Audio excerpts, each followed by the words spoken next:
Efectivament, totes les alarmes es disparen. La detecció de Guignard Aciticarpa, taca negra, que nosaltres creiem que estava només en Sud-àfrica i que estava llarg d'Europa, la tenim a les portes. Ho demostren clarament els últims envios de Túnez detectats, un país del Mediterrani, de clima mediterrani, i que desmunta totalment les al·legacions de Sud-àfrica de que aquesta plaga no podria estar en el Mediterrani ni sobreviure. Ahí tenim la realitat. La EFSA europea, que en tot moment havia defès que sí podia afectar els cítrics de tota Europa, i ara la realitat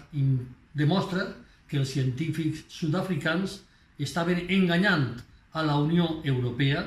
que estaven volent manipular les regles de seguretat fitosanitària d'Europa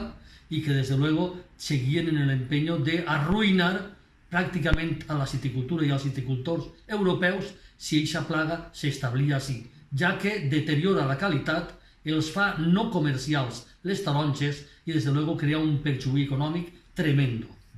Pense que és un bon moment per a que es plantegi en el Parlament Europeu, en la Comissió Europea, un debat sobre la serietat, la professionalitat i la qualitat dels servicis científics europeus que treballen en la EFSA, que són els que havien marcat una posició científica, que s'ha demostrat per les circumstàncies de que era real i que, a més, el mal potencial era tremendo, que per nosaltres, a més, pot ser major, ja que no oblidem que Túnez està lindant en Egipte, en molt pocs anys va ser el primer productor del Mediterrani de cítrics, que vol portar mils i mils i mils de tonellades a Europa i que, per tant, crec que en Europa,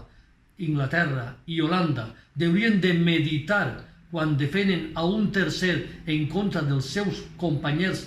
europeus, com són els citicultors de tota Europa, i crec que les autoritats de la Comissió i del Parlament tenien que tindre en compte que Europa és sèria, que Europa és professional, que en Europa volem seguretat i que tenen que aprovar-se les mesures adequades per a garantir als citicultors de tota Europa una seguretat que avui no tenim.